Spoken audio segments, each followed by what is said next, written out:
So my wish for all of us is to keep having fun and being silly. Alan Alda is now 89 years old. Fans have been kept in the dark about something for 7 years. In 2015, doctors told him terrible news. 3 years, he hid it. That Parkinson's disease has been found in me. People were shocked when he finally spoke out in 2018. A man who made a lot of people laugh on Mesa Trachea was in a battle that no one saw coming. That's not even the worst part. What he said about his childhood will make your heart hurt. Alan Pierce was only 2 years old when he went through the terrible events that shaped Hawkeye Pierce. He was born in the Bronx on January 28, 1936, as Alfonso Joseph d'Abruzzo. And he showed up with stage lights already around him.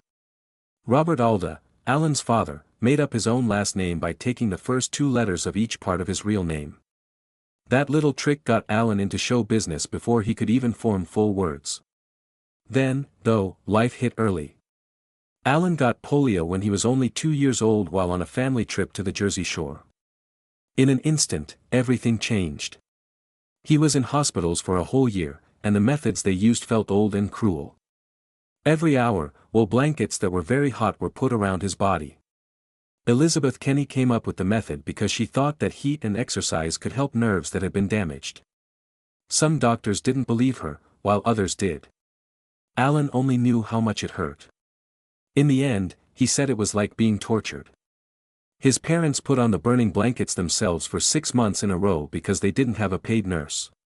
Every time, he saw his dad's face twist with guilt. It hurt him more sometimes to remember the treatment than the treatment itself. Even so, during those long nights, he felt something strong grow inside him that would last the rest of his life. His house wasn't quiet either. Joan Brown, his mother, used to be an actor but now has schizophrenia that won't go away. In the beginning, Alan was still a little boy when the sickness got worse. He saw something when he was 6 years old that never left him. After a late show in 1942, Joan lost it one night and thought his father had been cheating on him. She took out a kitchen knife. She charged. She screamed. Alan stood nearby, frozen. He then ran up to her and pushed the blade into the table to stop her. From then on, that event hung over the family. Knives were hid. Things that were sharp felt dangerous. In fact, Alan thought for a while that he had made her sick by doing something wrong. The fear was stronger because the family never talked about mental health. He did learn something, though. He learned how to look at people. He looked into his mom's eyes to guess when things might change. He picked up that habit out of fear, and it later helped him become a performer who could read a room in record time. His life was full of ups and downs. The family lived in hotels for years because his father was in comedy shows that went on tour. And while most kids learned their ABCs from books, Alan learned timing and beat from whispers in the wings. By the time he was 3, he stood in the wings of theaters and heard chorus girls laugh, comics practice their lines, and the sound of heels clicking across wooden floors. His dad tried to keep him from seeing the strip-tease acts by telling him to turn around, but sound doesn't go in any particular way. Alan took it all in. Afterward, he said it was a weird way to learn because it made him grow up faster and feel like he never quite fit in with the other boys his age. He did learn how to breathe, though. How jokes worked and how people changed when they got on stage. Later, that was worth a lot. Afterward, there were the words. The people who lived with him spoke Italian. Both of his parents spoke English. He went between them without giving it much thought. He got a good ear and a tongue that could bend. More than that, it helped him understand people better, which came through in all of his work. And his interest in how people act. Alan first stepped on stage when he was 15 years old, in the summer of 1951. He was in a toned-down burlesque sketch with his father at a small summer stock theater in Barnesville, Pennsylvania. The sets were not stable. Props didn't work. There were breaks in the middle of scenes. That's where he learned how to improvise. He made up lines when things went wrong. He set the time. He kept the show going. Some people noticed. His dad also saw it. After that night, things changed in a quiet way. Because he knew that quick thinking could save anything, that was the foundation of his entertainment for decades. But things went wrong at home. His parents split up in 1947. Things changed again in his world. Soon after, his mother was put in a hospital and given harsh treatments like electroshock therapy. When he could, he went to see her, but those visits were hard. They got farther away from each other. He learned both loneliness and depth during that time. He used those feelings later in his acting career whenever he had to play someone with secret weight. The next step was college. Alan began going to Fordham University in 1954. English was his subject, but the stage quickly caught his attention. By his second year, he was both directing and appearing in plays. In 1955, he played the lead role in The Devil's Advocate at the Small College Theatre. This show showed how well he could play complicated roles. He went to school abroad during his junior year. It was Europe that really let him in. He did shows on stage in Rome and even went on Dutch TV. He looked like he was taking in all the acting he could find. However, there was also stress. Anthony, his half-brother, was favored by his father, and Alan felt that old pain again. It made him work harder and show himself. But he didn't slow down after getting his degree in 1956. In 1958, the Ford Foundation gave him money to go to the Cleveland Playhouse. There, they trained them very hard, with 12-hour days of traditional voice work, stage fighting and emotional control. He did plays like To Dorothy, A Son, and Monique, which all pushed him further. It was known that the Cleveland Playhouse helped up-and-coming stars get better, and he left with skills that could work on Broadway or in Hollywood. The Army then called. He was called up in 1957. For a while he was at Fort Benning in Georgia. After that he spent 6 months in South Korea. From 1958 to 1959, he mostly did office work and ran a mess tent, which he later made fun of. But he also wrote funny and sarcastic skits that made people feel better. Officers and soldiers both laughed, and Alan realized that humor could make even the darkest rooms feel better. This event changed the way he thought about entertainment. And also got him ready to play a certain wisecracking surgeon on TV later on. In 1958, after he got out of the Army, he got to know the Second City Improv Group in Chicago. He was only there for a few months, but he made a big difference. He learned to trust his gut, listen carefully, and make jokes out of thin air at Second City. He would always have that skill. After that, he got his first real TV break. He was on the Phil Silvers Show in 1958 as CPL Steve Macy in an episode called The Star Maker. People already liked the show. Alan was still young and working out life, but people loved the dry, gruff humor he had to offer. There was only one show. It opened the door anyway.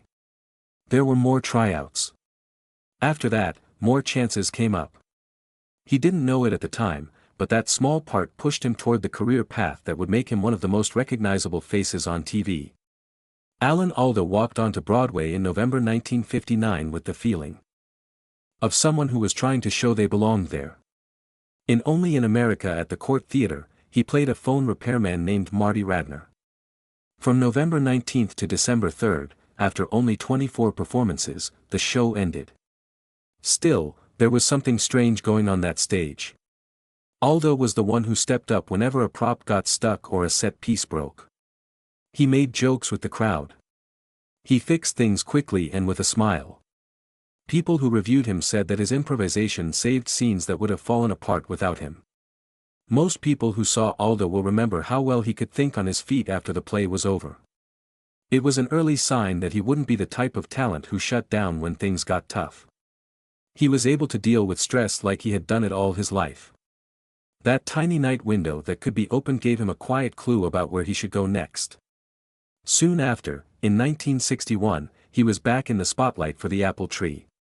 Along with stories by Mark Twain, Frank Stockton, and Jules Feiffer, the show also had songs. Barbara Harris and Alda went on stage together and kept the show going for more than 300 performances.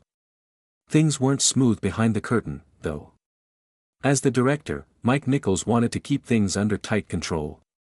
When Nichols wanted to cut scenes that Alda thought were important for his character's growth, Alda fought back. After that, There were fights, locked rooms, and loud noises. It got so bad that even reporters heard about it. Still, Alda walked out on stage every night and delivered. He was nominated for a Tony Award for Best Actor in a Musical for his role. The audience thought the show was well put together, but the fights behind the scenes showed that Alda was beginning to trust his own artistic style more than anyone else's. Then, in 1962, Alda joined O.C. Davis's Pearly Victory. He played football. Ludabelle, a black maid who isn't very smart. With a language and body language that needed skill and respect. At a time when civil rights fights were shaking the country, the comedy stood out with its sharp humor and bravery. The show was put on 261 times. People really liked it. Martin Luther King Jr. saw the show's 100th performance and posed for pictures with the cast. He got the Theatre World Award for his work, and it was the first time he felt the power of a role with political weight. It led right to the 1963 movie adaptation of Gone Are the Days, which was his first real movie title. It's not often that an actor changes for the better all at once, but that year was one of those times. But there was a different kind of storm in 1964. The Court Theatre opened Fair Game for Lovers on February 10. And shut down after just 8 shows. There were rumors that Alda and her co-star Elizabeth Ashley were having an affair offstage. When news stories came out, managers freaked out. The show fell apart before it could catch its breath. But Alda still won another Theatre World Award for his work. Still, the rumors stuck around for years, making things worse at a time when he couldn't change what was being said about him. It hurt to stretch. His work slowed down and his reputation took a hit. He held on though because he knew that ability lasts longer than scandal. In 1967, he took part in the trial of the Catonsville Nine, an off-Broadway play about Catholics who burned draft records to protest the Vietnam War. Alda gave a powerful performance as an idealistic anti-war figure. The government knew about it. FBI agents went to shows and watched the crowd while taking notes and pictures. People who were sitting in the dark knew that someone was looking at them. The stress was clear in the air. Afterward, Alda said he had never been through anything like it. In a new and dangerous way, the stage felt alive. He was aware of how theater could touch on real issues like fear, anger, and politics. And that sometimes being on stage meant being right next to trouble. The next thing was TV. Alda was in an episode of Route 66 on May 31, 1963, called Soda Pop and Paper Flags. He played a lost traveler who got mixed up in a violent Missouri mob case. People who knew him mostly for his humor were surprised by how much he could feel. The episode became one of the most talked about that season because of how scared and angry he was. TV execs paid attention. He wasn't being called a stage player trying to get into TV for the first time. People said he was capable of doing any task. Gone Are the Days, his movie from that year, came out in cinemas on September 23 and cost close to $200,000. Some critics liked how sharply it dealt with race, but most people weren't ready for it. Only about $2.8 million were made around the world for the movie.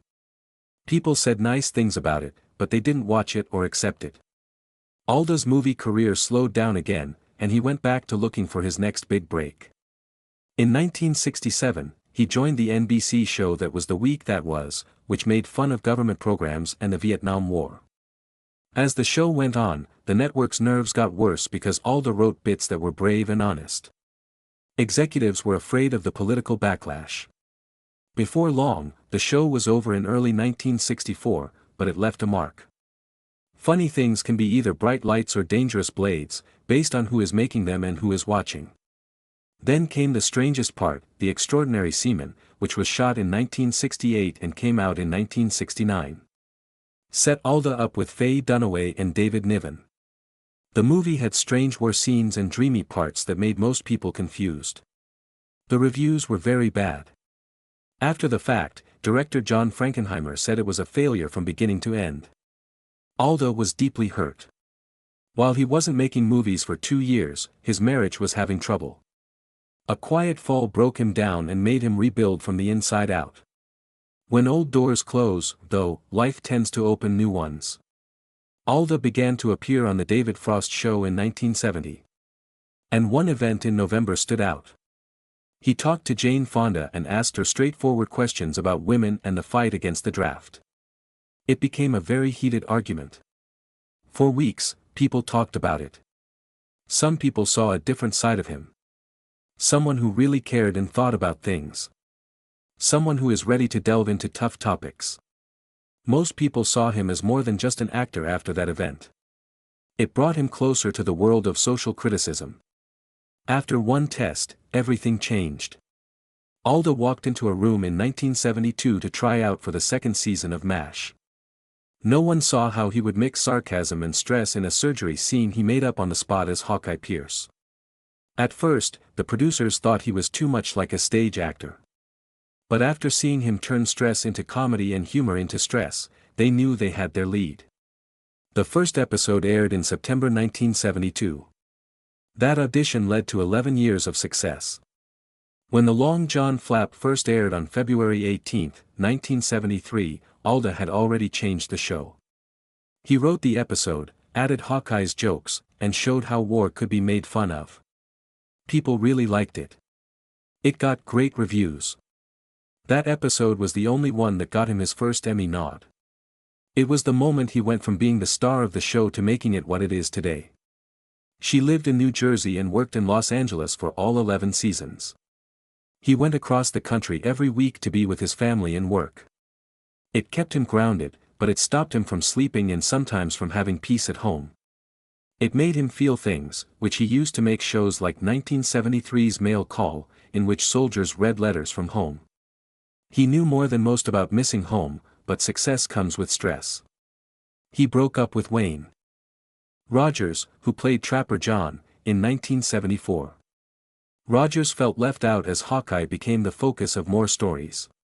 Because writers liked Alda's voice more, Rogers had to leave after season 3. It changed the whole show and showed how much power Alda had behind the scenes.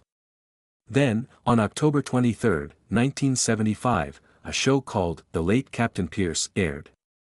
Alda directed it and also played the lead role. Using real stories from Vietnam veterans, he shaped his act, which was a sad and funny mix that broke my heart. The critics liked it. People there felt every moment.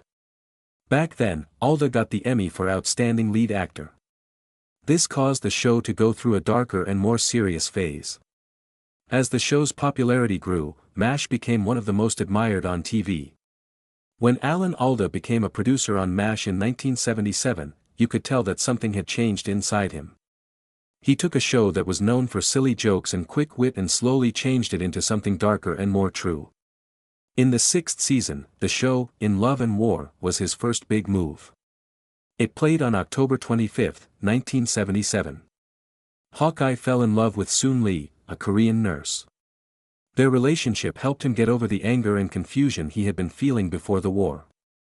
The show got a 24.0 rating, and scenes were even shot in real military hospitals. 3 Nielsen ratings, which means that more than 21 million people watched. Right away, everyone saw the change. The show was still funny, but the main idea had changed. After that change, more in-depth stories about grief, ethics, and the human cost of war became possible. One step at a time, Alda helped MASH become one of the most prestigious TV shows ever. He also wrote or directed 19 shows along the way. By 1979, his face and the number that went with it were everywhere. He was getting $225,000 a show. In terms of money today, that was worth about $20 million per season. It made him the highest-paid TV star, but it also got him into trouble. It was talked about in the cast about pay gaps. People on the crew said he had too much power. When people thought about McLean Stevenson's departure in 1975, old wounds opened up again. And blamed ego and fights for the stage. In the same year, Alda wrote and acted in a movie called The Seduction of Joe Tynan to push himself. It was his biggest hit of the decade and made about $41 million. Still, as his power grew on MASH, there was a mix of admiration, tension, and anger that never went away completely. After that, something more personal happened. Alda brought on a season 8 episode called Lend a Hand, which aired on January 22, 1980. It was about his real father, Robert Alda, and his half-brother, Anthony. As the story said, they worked together as surgeons, but behind the scenes, they had been hurt for years. Alan always thought his dad liked Anthony more than him, but Robert came up with the idea of the last scene where the doctors worked together. He was moved to tears by the thought. At first, Alan didn't want to add it, but in the end, he did. His dad was happy about it. Some people said that the birthday plot was too slow, but that show is still remembered as one of the most emotional in MASH history. As the cameras rolled, a family tried to get better. Robert died in 1986, and Anthony died in 2009. Some people feel like the episode was a gift they forgot to leave behind. Thought of the same happy times. In his 1981 autobiography, Jackie Cooper wrote that Alda had a kind of secret hostility on set. Cooper says that by 1978, Alda hardly ever talked to him. Scripts were always changing. Some players felt like they were pushed to the side. Alda told Cooper, "You have no idea what kind of people we are." This made Cooper remember a tense time. After the fact, critics said that Alda's changes often helped protect other actors, not hurt them. But things got more tense. By the end of Cooper's time on the show, they hardly ever talked to each other. Creative power can turn small differences into something strong that lasts. The work kept going, though. The 9th season of The Life You Save aired on November 6, 1980. It was written and directed by Alda. Based on his trips to real VA hospitals. There were some very graphic care scenes in the episode, and Hawkeye had to make some tough decisions. It was such a big hit that more than 25 million people watched it every week. The 1982 Primetime Emmy Award for Outstanding Directorial Achievement in a Comedy Series went to him for that show. It also meant that the show was going in a different way. There are more moral issues. More psychological weight, and more of Alda's mark on every scene. Once they were away from TV, the risks got worse. He wrote, directed, and acted in the 4 seasons in 1981. It was based on mistakes he and his friends made together. The production got too big to handle. More and more reshoots were needed. The price went up to about $25 million. The investors sued. His business almost went out of business. There was a good return on the movie, but the chaos that led to it was one of the worst parts of his career. For a better ride, he tried again in 1986 with Sweet Liberty. He planned it, wrote it, and acted in it. Michael Caine, Michelle Pfeiffer, and Lillian Gish all looked great in the movie. The movie didn't do well, though. Someone said the comedy wasn't very good. The inside jokes didn't work. There was no noise at the box office. It was another warning for Alda that Hollywood actors rarely get away from the roles that made them famous. Then something strange happened. He played a pleasant but shady-eyed doctor in Woody Allen's Crimes and Misdemeanors in 1989. He got a lot of praise for the part and was even nominated for Best Supporting Actor. It looked like a new start for a moment. But when accusations against Allen came up again in 1992, Alda officially backed him. He told him he would still do the job. The comment caused a heated argument, and Alda found himself in the middle of a storm he couldn't escape. Troubles in real life had already had a bigger effect on his own. He broke his wrist in 1992 when he slipped on stage during the Broadway show Jake's Women. The show went on with him using sticks. And used the pain to make people laugh. But there was still something else.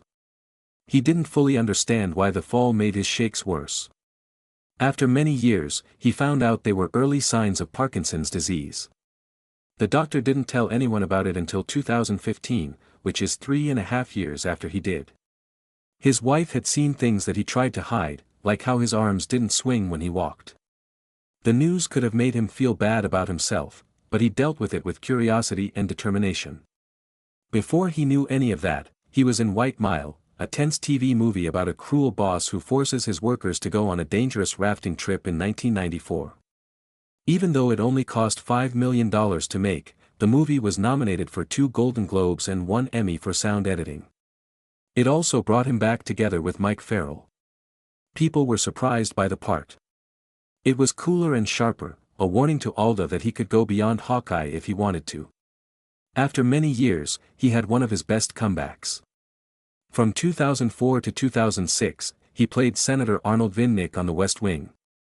Vinnick was a Republican candidate for president who spoke out strongly against stem cell research. The part matched Alda's own interests in ethics and science. On January 11, 2006, his first big show aired. He got the 2006 Emmy for Outstanding Supporting Actor in a Drama Series for this role. It showed people a different side of him than he had ever played before and made him known again as someone who could give political strife depth and humanity. That love of science went back further than that. From 1993 to 2005, he was the host of the PBS show Scientific American Frontiers, where he talked about new findings in medicine, genetics, physics, and other fields. He talked to important people like Jane Goodall and broke down complicated ideas into simple words in 52 episodes. An episode with a lot of anger ran on November 13, 2001. As a child, they learned about cloning and genetic engineering at a time when Congress was discussing whether to outlaw all cloning of humans. Some viewers were mad at Alda for supporting genetic study, but he didn't change his mind. He thought that people should learn about science before they were afraid of it. He shocked everyone again in 2016 when he was cast as Uncle Pete in Louis C.K.'s web series Horace and Pete. When it first aired on January 30, 2016, the show felt real and cut down. Almost like a play. Alda did some of his most vulnerable work in years, but the show didn't make any money. Louis C.K. The show was cancelled on September 3, 2016, with the reason that it had lost money and actors, including Alda, hadn't been paid for their last scenes. Still, people remembered the show. It made them remember that Alda never stopped trying new things, even when he was 80 years old. His personal life held him together through it all. And he married Arlene Weiss in 1957. Their love stayed strong through many years of trouble. Arlene became his guide when the chaos of fame made him feel like he might fall. She was there for him when he was anxious, when his job was going badly, and later when he was dealing with Parkinson's. Their home was stable even when the business world wasn't, and their 3 girls, Eve, Elizabeth, and Beatrice, grew up there. He learned lessons about fear, understanding, and communication from Arlene that he would later write about and talk about in interviews and books. His story about his Parkinson's disease became public in 2018, but he had been struggling for a long time before that. He first noticed the signs while taking a tap dance class. His wife had seen it first. She saw that he wasn't swinging his arms as much, that he was sleeping a lot, and that his dreams were moving all the time. He didn't hide the fact that the news hurt. He helped start the ALDA Center for Communicating Science instead. There, more than 10,000 scientists have learned how to connect with others by understanding them and being clear. ALDA made a goal out of his illness and continued to act and work out every day, even doing boxing and dancing to keep his body in shape. Family was the worst thing that happened to me. His half-brother Anthony died of cirrhosis at age 52 in 2009, after a long fight with addiction. Their childhood was crazy, with nights spent backstage at burlesque shows and acts that didn't always work out. Alan felt sad and guilty because he knew that their relationship never got better. Some of the pain he felt came out in his writing, like the MASH episode, Lend a Hand, which was a truce with his father. Anthony's death showed how much stress the Alda family had been under while they were smiling in public. But the work never really stopped. Clear and Vivid, his podcast, has been going since 2019 and has more than 365 episodes. He is 89 years old and leads it. In 45-minute talks, people like Malala Yousafzai, Malcolm Gladwell, and John Leguizamo have joined him to talk about empathy, communication, getting older, and the events that shape us. It's been on top of charts all over the world. People can see that Alda's mind is still alive and full of kindness and wonder. Even more people remember him. 6 Emmy Awards, a 2019 Screen Actors Guild Lifetime Achievement Award, best-selling books like If I Understood You, Would I Have This Look on My Face, which came out in 2017, and the work of the Alda Center with thousands of scientists. And decades of acts that changed movies and TV for good.